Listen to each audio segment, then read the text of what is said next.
Ahriman knows the moment that Horus is slain by the Emperor of Mankind aboard the Vengeful Spirit.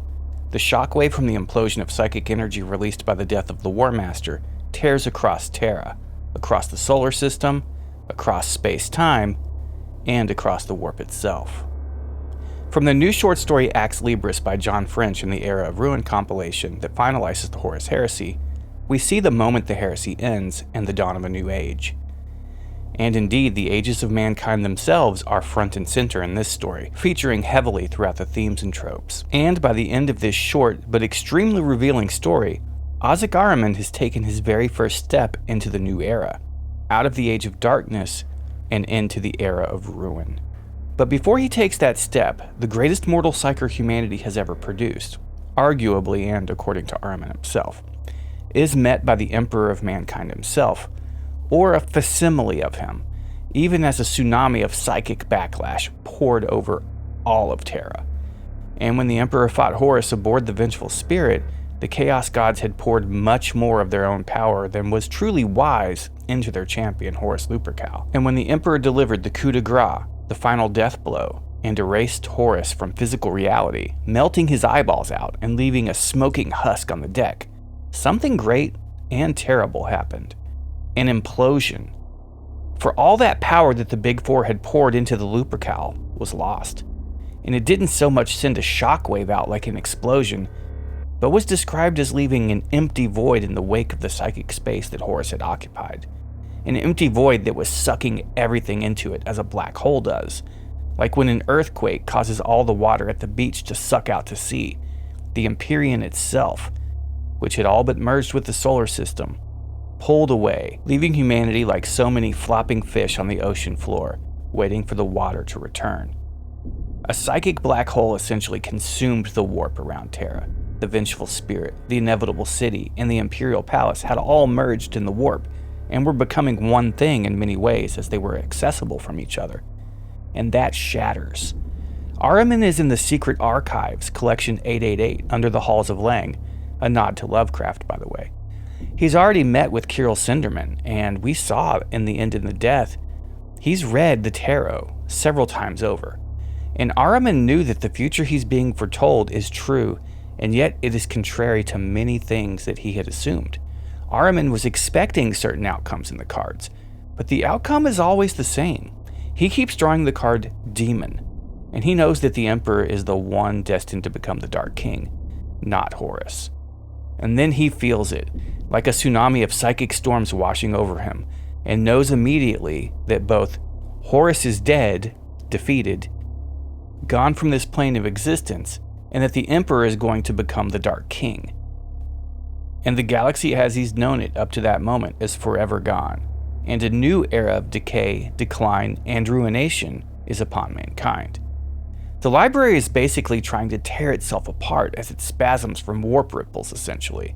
Ahriman is there trying to secure secret knowledge from humanity's most occult library before the other chaos forces come and belligerently destroy it all. And he's watching as the warp does that for them first, consuming knowledge like a fire tearing through the library. Everything is upside down. Every moment, every thought are one, and Ahriman realizes that he's caught in an eternity in a single moment. And anyone else would have gone insane. It was like he's a bobber floating on the surface of an ocean. He is that insignificant compared to the psychic forces unleashed all around him. He's at ground zero for the detonation of the most powerful unleashing of arcane power the galaxy had possibly ever seen. And any lesser being would not have withstood being in the eye of the cyclone. But Ahriman is composed of a different sort of metal than most.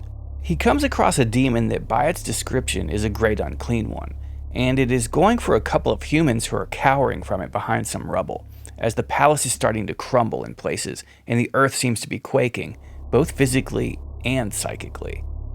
And the implosion hits it just as it is reaching a massive clawed talon toward them, and it just disintegrates into ash. The people live, but Ahriman notes that it probably won't be for long, and if it is, then they'll be so scarred by the experience of meeting the demonic face to face that they'll never be without the moment they lived through, never able to shake it. So Azhek Ahriman sees the inevitability, sees the future, what the Imperium will become. Everything which the Legiones Astartes of the Great Crusade fought against. It will become that, and more. But first, Ahriman needs to get away from the epicenter of the storm, away from ground zero of the blast, which echoed throughout Terra, the Imperial Palace, the entire solar system, the warp, webway, and inevitable city. He's trying to leave the library as it is on fire and crumbling, the knowledge itself turning to dust, ash, and smoke as scrolls and wax cylinders, parchments, and data pads melt, burn, and disintegrate. And Ahriman has to will himself to live, to move, to exist, as he's a psychic being, and the warp is trying to pull him in with the ebbing tide, out to sea, into the abyss. But he sees the door. He's headed out of the Library of Lang, and the shape of reality is warping, the walls growing closer and further away at the same time as the warp's grip on Terra goes into a death spasm, surging to fill the void that was Horus Lupercal. And before Ahriman can get to the exit, before he can pass the gate, he's met with an extraordinary situation. As the books and data slates of the library start bursting into multicolored flame, and the flames are coalescing into figures from the stories in them, forming images from the dreams and imaginations of the writers who wrote them. And this is some of the oldest knowledge possessed by humanity at this point. Like your iPad is literally there, along with ancient Egyptian parchments and scrolls, probably even Sumerian cuneiform. And one of the figures coalesces into a figure from humanity's distant past, a ghost wearing the robes of an ancient empire, and he is beckoning Ahriman forward. He has a face of rippling blue flame and holes for eyes. He stands before the shrieking shades of the underworld. Pretty much seems like this is Hades, in my opinion. And the figure reaches out a hand to Ahriman and says, "If from this savage place thou wouldst escape." Before a coiling serpent man dragon thing appears and asks, "What beast hath caused this abominable void, this soul-shattering vacuum?" Then the stone feet of a dead and proud king stand in a blink of sparks, the darkness around him a desolation. And he says, "Look on my works and despair." With only a few feet to the door, Ahriman knows he can make it, and through the door is the other side. He'll be entering reality, and time, once again, will be walking upon Terra, in whatever new age the ruination caused by the death of Horus allows. He acknowledges that Horus and the Emperor were two sides of the same coin, and he agreed with neither of them. As much work and dirt as he put in for both of them, he's his own man. They both, in his eyes, wanted the death of knowledge to be the end-all be-all of knowledge, and to only let new knowledge come and go through them. One of the most telling moments and visions Ahriman has is one of what is basically the tarot card, the Tower. And he's seeing the card, and two figures falling from the tower as it gets struck by lightning.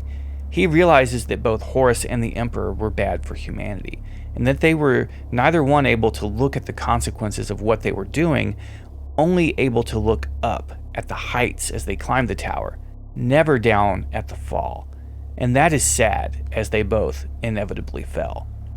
Ahriman is basically the opposite of both of them, in that he wants to preserve knowledge, to have mankind live outside of ignorance and tyranny, and he has to strive to live through what they wrought in their arrogance.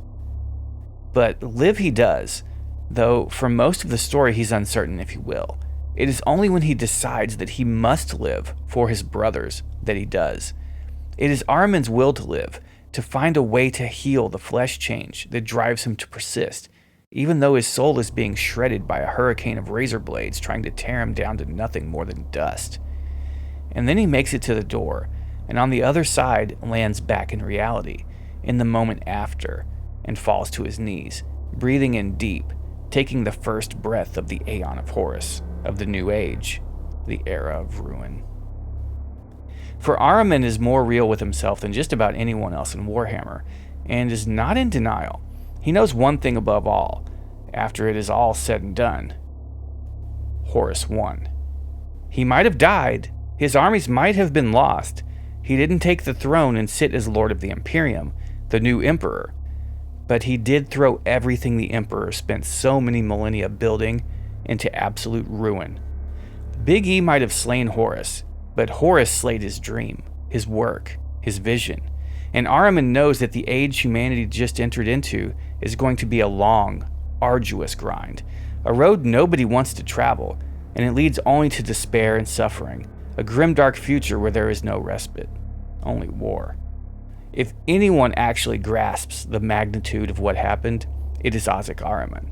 And if anyone has the will to figure out how it might be fixed, it is him. What could the chief librarian of the Thousand Sons achieve were he to gain access to the Black Library? It would be ironic if one so blessed by Tzeentch would be the one to figure out how to save mankind. But this is the Grimdark, and that would indeed be quite fitting. Don't pass on this one, folks. It is very, very interesting indeed.